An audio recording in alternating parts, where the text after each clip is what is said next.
ঝুমুর নৃত্যে অংশ নেওয়া বরাকের ৩৩১ জন প্রশিক্ষক এবং শিল্পীকে সম্মাননা জানালো রাজ্যের সাংস্কৃতিক বিভাগ। বর্ণাঢ্য অনুষ্ঠানের মাধ্যমে তাদের হাতে সম্মানপত্র এবং আর্থিক অনুদান তুলে দিলেন সাংস্কৃতিক বিভাগের মন্ত্রী বিমল বরা। এবারে হাইলাকান্দি জেলা থেকে ডেকে দেব দুজনকে। মাস্টার ট্রেনার অনুষ্ঠানের প্রধান অতিথি শ্রী বিমল বরা মহাশয় এবং অন্যতম সম্মাননীয় অতিথি শ্রী কৌশিক রায় মহাশয়, মাননীয় মন্ত্রী রেখা মালকে প্রদান করা। গত ২৪ ফেব্রুয়ারি গুয়াহাটিতে অনুষ্ঠিত ঐতিহাসিক ঝুমুর নৃত্য উৎসবে অংশ নিয়েছিলেন আসামের বিভিন্ন জেলার প্রায় ৮,০০০-এরও বেশি ঝুমুর নৃত্যের প্রশিক্ষক এবং শিল্পীরা। চা জনগোষ্ঠীর ঐতিহ্যবাহী ঝুমুর নৃত্যের এই মহোৎসবে উপস্থিত ছিলেন প্রধানমন্ত্রী নরেন্দ্র মোদী, ৫০ জনের বেশি বিদেশি রাষ্ট্রদূত এবং কেন্দ্রীয় ও রাজ্য সরকারের বহু উচ্চপদস্থ আধিকারিক। সেদিনের অনুষ্ঠানে মুখ্যমন্ত্রী ডক্টর হিমন্ত বিশ্ব শর্মা প্রশিক্ষক এবং শিল্পীদের প্রশংসাপত্র সহ ২৫,০০০ টাকা সম্মাননা প্রদানের ঘোষণা করেছিলেন। তারই ধারাবাহিকতায় ব্রহ্মপুত্র উপত্যকার পর এবার বরাক উপত্যকার ৩৩১ জন শিল্পী এবং প্রশিক্ষকের হাতে সেই সম্মাননা এবং অর্থ তুলে দেওয়া হয়েছে।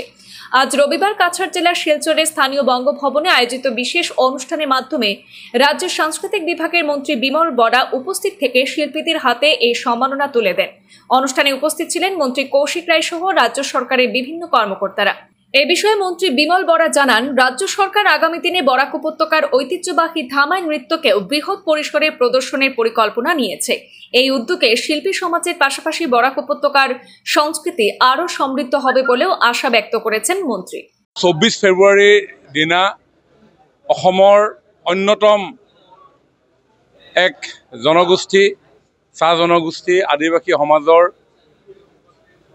এক পৰম্পৰাগত নৃত্য ঝুমুৰক আমি একেখন মঞ্চত বৃহৎ সংখ্যাৰে প্ৰদৰ্শনৰ দিহা কৰিছিলোঁ, যাৰ নাম আছিলে ঝুমুৰ বিনন্দিনী।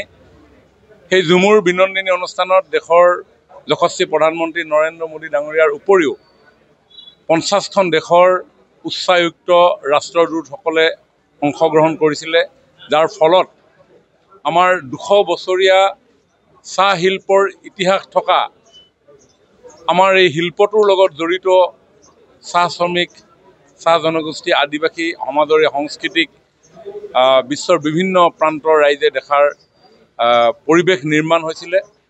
আৰু সেই অনুষ্ঠানত অংশগ্ৰহণ কৰা যিসকল শিল্পী, সেই শিল্পীসকলক সেই অনুষ্ঠানৰ পূৰ্বে মাননীয় মুখ্যমন্ত্ৰী ডাঙৰীয়াই একোটি মাননী আৰু সম্বৰ্ধনা পত্ৰৰে সন্মানিত কৰাৰ কথা ঘোষণা কৰা হৈছিল।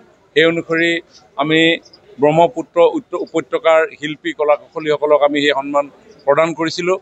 বৰাক উপত্যকাৰ পৰা অংশগ্ৰহণ কৰা ৩৩১ গৰাকী প্ৰশিক্ষক শিল্পীক আমি সন্মান জনোৱাৰ এটা দিন আমি ঠিক কৰিছিলোঁ আৰু সেই দিনটো আজি আছিল। আজি আমি এই বংগভৱনত, শিলচৰ চহৰৰ বংগভৱনত ৩৩১ গৰাকী শিল্পীক, ঝুমুৰত অংশগ্ৰহণ কৰা শিল্পীক অসম চৰকাৰৰ তৰফৰ পৰা প্ৰদান কৰিব লগা যি মাননী আৰু সেই সম্বৰ্ধনা আমি জ্ঞাপন কৰিলোঁ। আমি প্ৰত্যেকগৰাকী শিল্পীকে ২৫,০০০ টকাকৈ আমি এই মাননী প্ৰদান কৰিছোঁ আৰু ইতিমধ্যে DBT যোগে তেওঁলোকৰ বেংক একাউণ্টত সমগ্ৰ ধনৰাশি ইতিমধ্যে জমা হৈছে। মুখ্যমন্ত্ৰীয়ে এবাৰ কৈছিলে যে ঝুমুৰৰ দৰে বৰাকৰ ধামাইলক দাঙি ধৰা হ'ব, সেইটো লৈ কিবা পৰিকল্পনা? হয়, বিচিত্ৰতাৰে পৰিপূৰ্ণ আমাৰ অসমৰ বৈচিত্ৰতাৰে ভৰপূৰ এখন সমাজ, আৰু এই সমাজত বিভিন্ন জাতি জনগোষ্ঠীসমূহৰ কৃষ্টি সংস্কৃতিসমূহে সদায় আমাৰ পৰিচয় বহন কৰি আহিছে। বিহুৱে যেনেকৈ সমগ্ৰ অসমক একত্ৰিত কৰি ৰাখিছে, ঝুমুৰে যেনেকৈ আমাৰ প্ৰাণ চঞ্চলতাক উজ্জীৱিত কৰি তুলিছে, বৰদৈ চিখলাই যেনেকৈ আমাৰ জনজাতীয় লোকসকলৰ মনৰ মাজত উদ্দীপনাৰ সৃষ্টি কৰে, ঠিক তেনেধৰণে এই বৰাক উপত্যকাত বসবাস কৰা লোকসকলৰো এটা পৰম্পৰাগত নৃত্য ধামাইল, এই ধামাইলো আমি নিশ্চিতভাৱে চৰকাৰৰ উদ্যোগত আমাৰ কৰাৰ নিশ্চয় অৱকাশ আছে। এই ক্ষেত্ৰত এটা খুব প্ৰাৰম্ভিকভাৱে কথা বতৰাখিনি চলি আছে। কৌশিক ৰায় ডাঙৰীয়াকে প্ৰমুখ কৰি আমাৰ বৰাক উপত্যকাৰ যিসকল জনপ্ৰতিনিধি আছে তেওঁলোকৰ লগত আমি প্ৰাৰম্ভিকভাৱে কথা বতৰা পাতি আছোঁ, আৰু এই ক্ষেত্ৰত যিসকল বিশেষজ্ঞ আছে তেখেতসকলৰ লগতো আমি আলাপ আলোচনা কৰি আমি কেনেধৰণে আগবাঢ়িব লাগে এই বিষয়ে নিশ্চয় পৰৱৰ্তী সময়ত চিন্তা চৰ্চা কৰিম। এই বিভাগটো যিমান ষ্ট্ৰাকচাৰটো হ'ব লাগিছিল, এই বিভাগটো যি অফিচটো আছে যিমান ষ্ট্ৰাকচাৰটো হ'ব লাগিছিল তেনেকুৱা নাই, সেইটোৰ কাৰণে কিবা আপডেট চাওক, গোটেই বৰাক উপত্যকাখনকেই যোৱা দিনবিলাকত অতি নেগলেক্টেড এটা ৰিজন হিচাপে ৰাখি থৈছিল। কংগ্ৰেছৰ দীৰ্ঘদিনৰ সময়ছোৱাত বৰাকৰ উন্নয়ন অথবা বৰাকত বসবাস কৰা লোকসকলৰ মনৰ কথাবিলাকক সেই চৰকাৰসমূহে কেতিয়াও অনুভৱ কৰিবৰ কাৰণে আগবাঢ়ি অহা নাছিল। কিন্তু মোদী ডাঙৰীয়াৰ নেতৃত্বত যেতিয়া আমাৰ দেশত ভাৰতীয় জনতা পাৰ্টীৰ চৰকাৰ আৰম্ভ হ'ল, 16 চনত সকলো ৰাইজৰ আশীৰ্বাদত যেতিয়া ভাৰতীয় জনতা পাৰ্টীৰ চৰকাৰ অসমত আৰম্ভ হ'ল, তেতিয়াই বৰাক ব্ৰহ্মপুত্ৰক একত্ৰিত কৰি আগুৱাই যোৱাৰ সংকল্পৰে আমি আগুৱাই গৈছোঁ।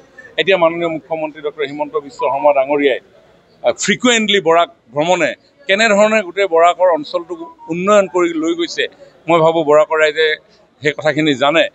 কেইদিনমানৰ আগতে তেওঁ এটা বক্তব্য মই শুনিছিলোঁ যে কংগ্ৰেছ চৰকাৰে, তৰুণ গগৈ চৰকাৰে 1000 কোটিৰ এটা পেকেজ ঘোষণা কৰিছিল আৰু সেই 1000 কোটিৰ পেকেজ ঘোষণাতে আকৌ সেইবাৰ ইলেকশ্যন জিকিছিল।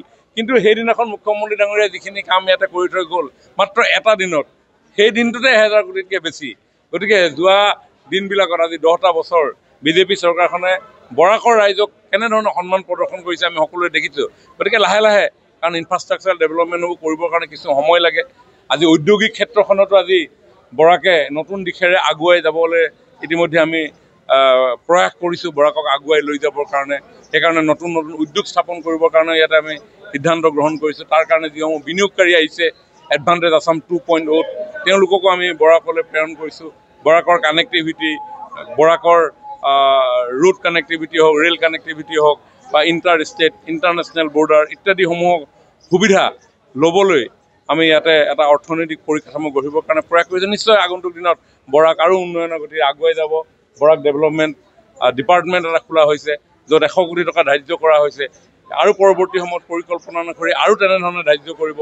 আপোনালোকে নিজৰ মন্ত্ৰী কৌশিক ৰয় ডাঙৰীয়াৰ নেতৃত্বত এই ডিপাৰ্টমেণ্টে বিভিন্ন ধৰণৰ অভিলাষী সিদ্ধান্ত গ্ৰহণ কৰিছে, যিয়ে বৰাকৰ জনসাধাৰণক পৰৱৰ্তী দিনত যথেষ্ট লাভ হোৱাত সহায় কৰিব।